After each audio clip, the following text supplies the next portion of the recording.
In this problem we are given a circuit, and in the circuit switch S is initially open.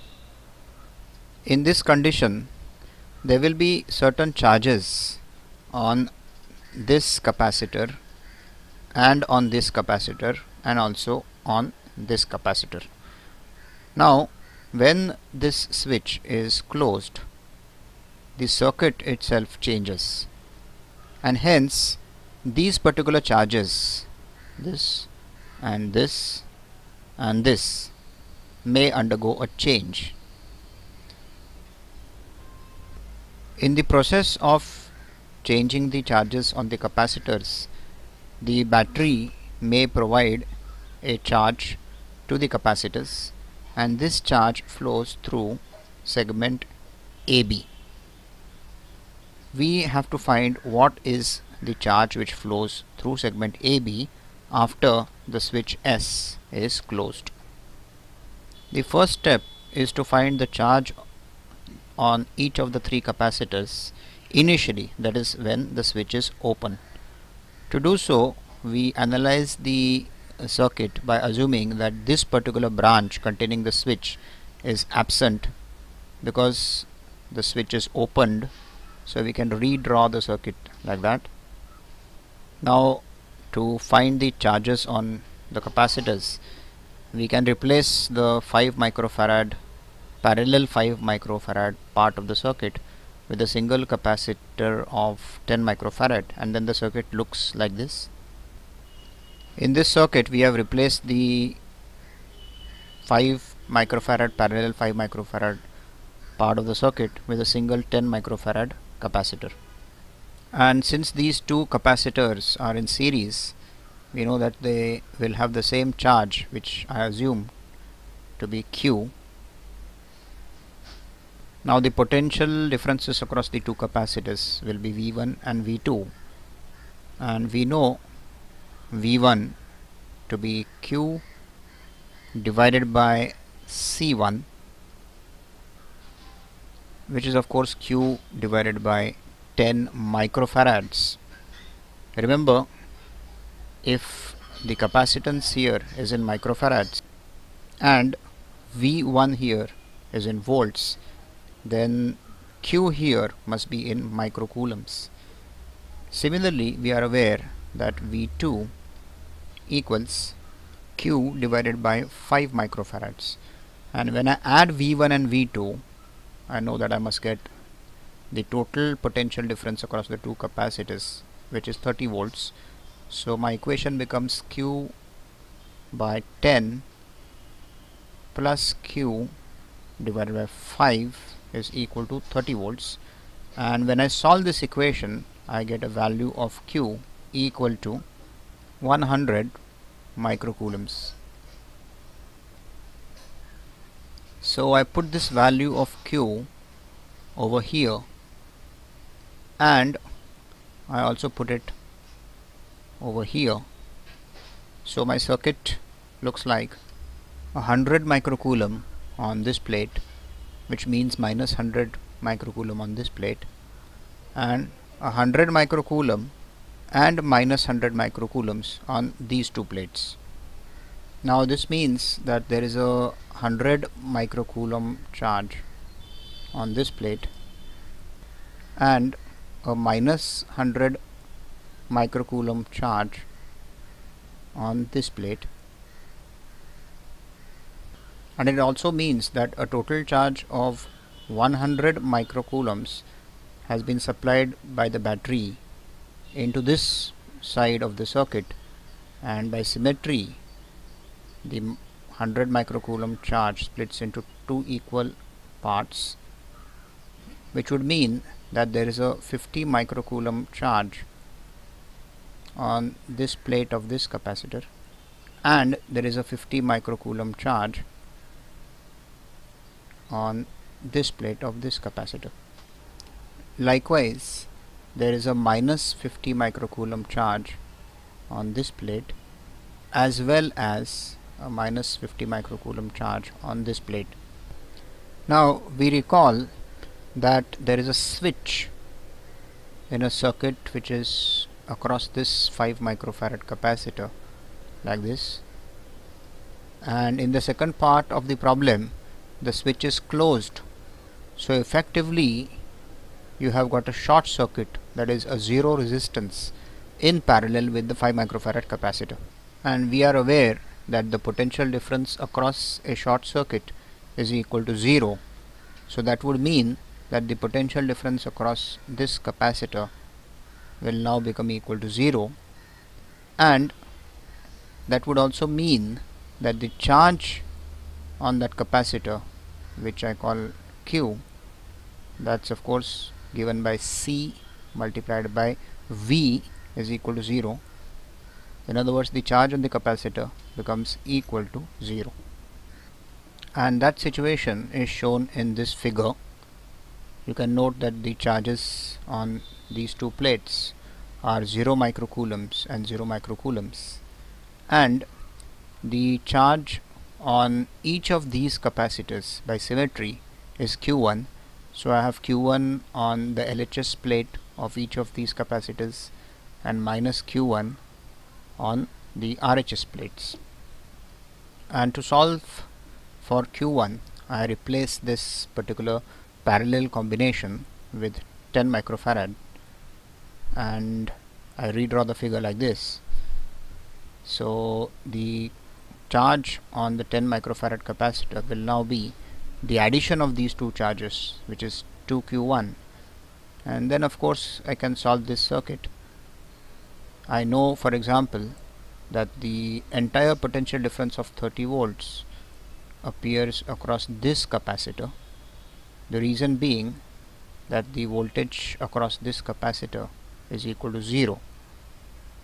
So if 30 volts appears across this capacitor, I can apply the equation Q is equal to C times V. So Q in this case is 2Q1, the charge on that capacitor, equals C is 10 microfarads and V is 30 volts. So what I get is Q1 equals 300 upon 2, which is 150 microcoulombs, which I can now put back in this figure. So one can see that there is a charge of 150 microcoulomb on each of these two plates and minus 150 microcoulomb on each of these two, and there is a charge of 0 microcoulomb on this plate as well as on this plate. Now we have to find what is the total charge which has flowed through segment AB of the circuit. To do that, I'll draw a volume which encloses a part of the circuit like that. Notice that the boundary of the volume goes through the gap in the two capacitors, and the same volume, if I draw it in this figure, it will look like this. Again, the boundary goes through the gap of the capacitors. Now what I notice is the left hand side plate of this capacitor is within this volume and the right hand side plate is outside. The same thing happens for this capacitor. Now if you look closely at the if you look closely at the volume, you realize that the only way that charge can either enter the volume or leave the volume is through this particular wire. There is no other exit point or entry point. We know that charge cannot flow across the plates of a capacitor through the gap, so there is no chance of charge flowing through this part or through this part. Clearly this is the only part of the circuit through which charge can either enter this volume or it can leave this volume, of course, if charge flows in this direction. So to find out how much of charge has actually entered or left the volume, we look at the first figure and we find how much charge is enclosed inside the volume by the boundary. So the only places inside the volume which carry a net charge are the left plate of this capacitor. It carries a charge of 50 microcoulomb, and the left plate of this capacitor, which once again carries a charge of 50 microcoulomb. So the initial charge Q initial, which is inside the volume, that's clearly 50 plus 50, which is 100 microcoulombs. Now let us do the same procedure and find out what is Q final for this circuit. So here the charge is 150 microcoulomb on this plate plus 150 microcoulomb on that plate, and you get an answer of 300 microcoulombs. What this means is there is an additional charge of 200 microcoulombs, which is the difference between Q final and Q initial, which must have flowed into the volume from somewhere, but we know that the only place through which charge can flow is the place marked by an arrow, that is this one, which essentially means that when we close the switch, there must have been a charge of 200 microcoulombs which flowed in the direction of this arrow at this point. Now this 200 microcoulombs is obviously supplied by the battery in the form of electrical current. So 200 microcoulombs flows this way into this volume, and since we know that the battery supplies whatever charge the battery supplies from the positive end, it pulls into the negative end. So clearly 200 microcoulomb during the procedure of closing the switch must have flowed in to this end of the battery through this wire. So if you look at this part of the circuit, it is clear that 200 microcoulombs of charge flows through this particular segment, which is AB. Finally, I have to find what is the amount of charge that has flowed through the switch after we close the switch. So what I will now do is to draw another volume which goes through the plates of this capacitor, through the gap like this. It goes through the plates of this capacitor and also through the plates of this capacitor. So it's a closed volume,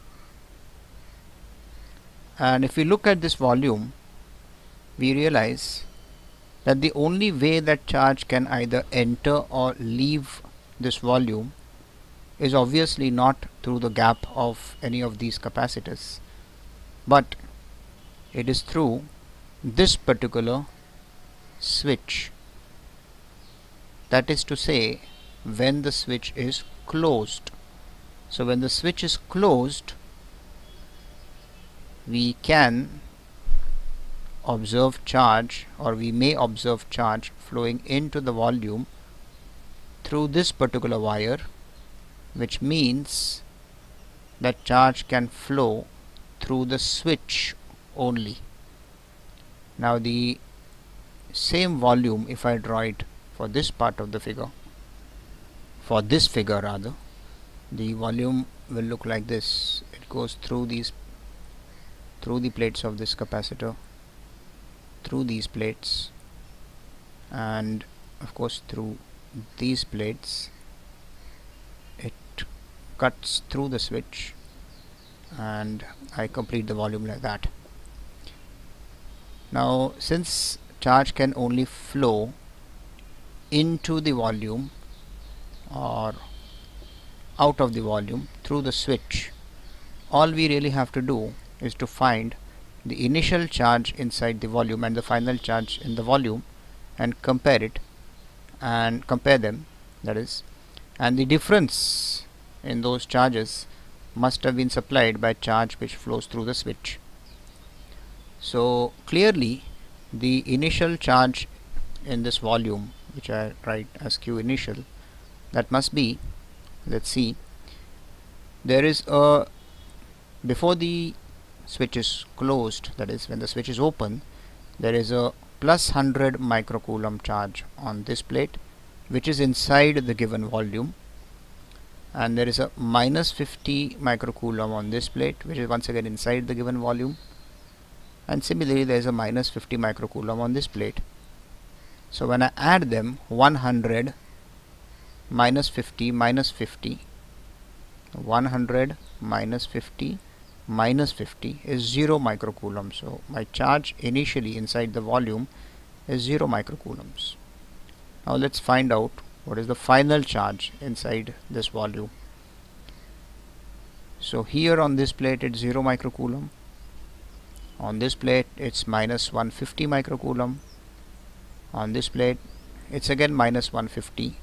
So the total charge inside this volume is minus 300 microcoulombs after the switch is closed.